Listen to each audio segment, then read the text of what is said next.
Mahalagang paalala, ang lahat ng mga balitang aking inihahayag ay hindi sa akin mismo nanggaling. Ito ay galing sa mga source ng Aldab Nation sa iba't ibang social media platform. Ako ay tagapaghatid lamang at nagbibigay ng komento.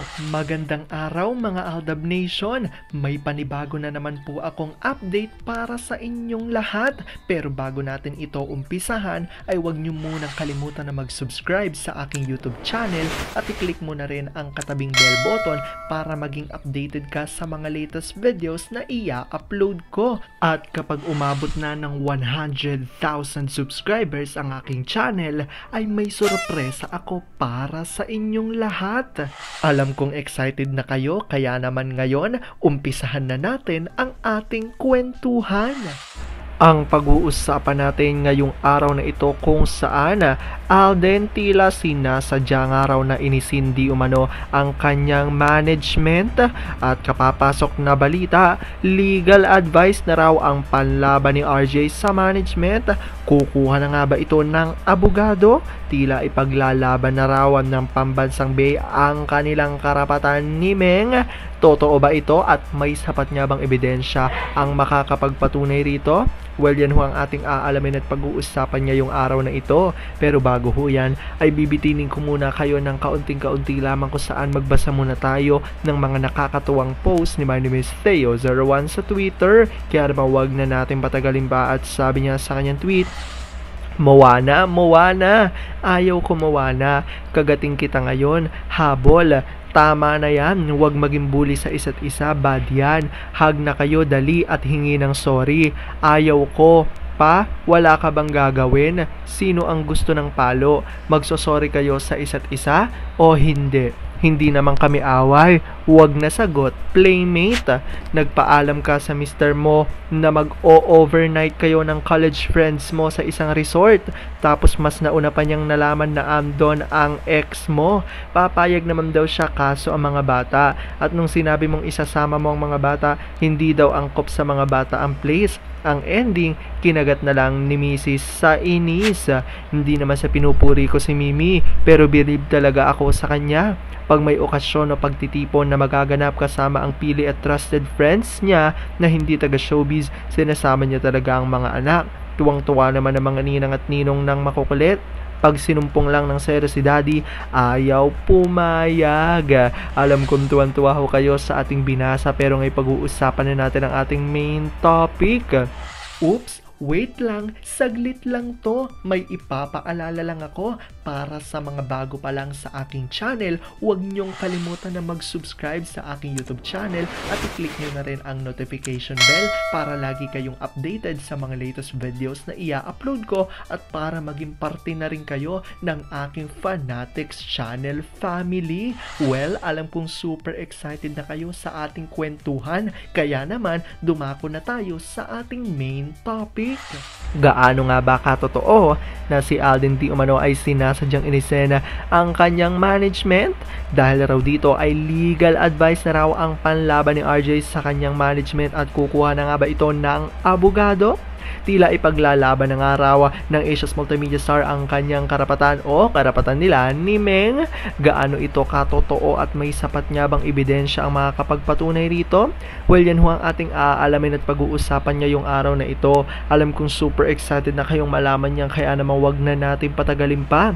Una-una na nga dyan galing sa tweet ni Vampire 2019 at sabi niya dito, sa totoo lang, simula nang nawala ng project ang Aldab na magkasama, tumamlay na Philippine showbiz. Sino ba ang mga stars ng GMA at ABS ang umarangkada after ng Aldab? Binigyan nila ng titulo na phenomenal ang kanilang talent. Alam ba nilang ibig sabihin ng phenomenal? Ito lang ang masasabi ko sa 3 Century Eggs. Ang respeto ay kusang binibigay at hindi hinihiling yan. Mantakin nyo yung ginagawa nila at pinagsasasabi ay mga kasinungalingan. Sarili nila hindi nire-respeto, tayo pa kaya? Tandaan nila na ang kasinungalingan na magtatapos sa kanilang career. Si Tandang Toning at Pink Elephants, sa tingin ba nila makahanap pa sila ulit ng isang Main Mendoza? Ang sagot ko ay never ever. Akala ata kung i-pair si Meng sa ibang LM, suportahan natin. Bakit hindi ang baklang maputla na tuyot na at si Pink Elephant ang magkakapareha? Hindi ba bagay sila? Si Kuri Kupet nabubuhay ulit gamit ang account ng kapatid. Baka may pumatol pambili lang ng gamot at gatas. Nako Kuri Kupet, sa ginagawa nyo ni Palito Jr., ilibing kayo ni Karma ng nakasimangot. Aldab pa rin. At sabi naman ni Fatima May for Maychard, tanggapin na kasi nila na ang katotohanan na Aldab lang ang makakabuhay sa naghihingalong mundo ng showbiz. Kaya sa sino mang producer na magiging matapang mag-produce ng Aldab movie, now pa lang sigurado nang hindi kayo magsisisi. Sure hit ang tunay na blockbuster worldwide. Walang padding yon, Aldab pa rin. Sabi naman ni Twin Flame Australia, Aldab is a phenomenal couple, incomparable, unbeatable couple. Totoo, mula nang hindi na binagsama ang Aldab na namlay ang showbiz world, pati panahon na kay Ayon nagka-COVID at muling pinagsama sila sa show. After pinaghiwalay ulit, yan ang showbiz, nawawalan ng buhay. At eto na nga ang ating topic galing kay Larry 1973 at sabi niya rito, What if ha, sinasadya ni Alden Richards na maging robot na disusi ng management para mainis ang Aldab Nation para sabay na silang bitawan ni Maine para madali nilang layasan ang showbiz and live a private life? Sagot ni Ma'am Mila Mojica, impossible. Importante sa kanya ang career niya. Pero if gusto niya rin na tumigil siya sa showbiz, gawin niya rin ang ginawa ni M. Hindi na tumanggap ng kahit anong project. Tinapos na lang lahat at kusa nang hindi sumipot sa showbiz. If gagawin niya rin yan, kahit amuin pa siya, dapat panindigan niya. Sabi naman ni Marie Notorio, they can exit showbiz anytime. Hindi ba yun naman ang talagang gusto ng majority of ADN?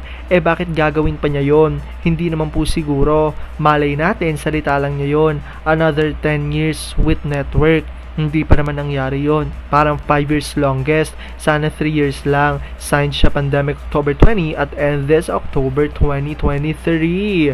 Sabi naman dito ni Marites Rem, wrong move yan if ever. Tapusin na lang niya kung ano ang nakabinbin na proyekto. Huwag nang tumanggap pa ng bago. Then fade away. Parang si Meng, parang naglaho na lang. Mas madali ang comeback dahil nandyan pa rin naman ang mga loyal fans waiting. At eto naman nga ang sagot at naisip ni Larry 1973. So end na ng contract niya this month. Baka this time, if in case na mag-renew, kumuha siya ng magaling na abogado for legal advice.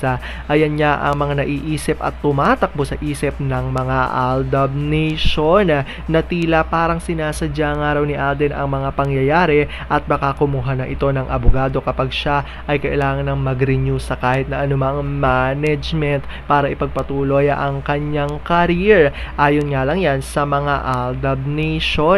Alam kong dahil dito marami pa rin sa inyo mas lalong kumakapit ngayon at nininindigan na Aldab Nature is real. Pero sabi nga natin na kahit na ano pa man na maging desisyon ni na Alden at Maine sa kanilang buhay karera at buhay pag-ibig, ay kailangan natin silang suportahan at kailangan natin itong tanggapin ng buong buo dahil yon ang kanilang deserve. Maraming salamat sa panonood at pagtapos sa videong ito. Kung nakapag-subscribe ka na, welcome sa Fanatics Channel family. Kung hindi pa naman, huwag ka nang mahiya. Mag-subscribe ka na. Pindutin mo na yan. I-click mo na rin ang katabing bell button para makatanggap ka ng notification kapag may bagong update para sa iyo. Para naman sa parte na ng aking pamilya, punta lang sa aking channel at i-click ang videos para mapanood mo at malaman mo pa ang mga nakaka-good vibes at nakakakilig na fresh news about Maychard. Muli, ako ho ang inyong lingkod na patuloy na maghahatid ng good vibes every day. Thank you mga Aldab Nation. Ingat!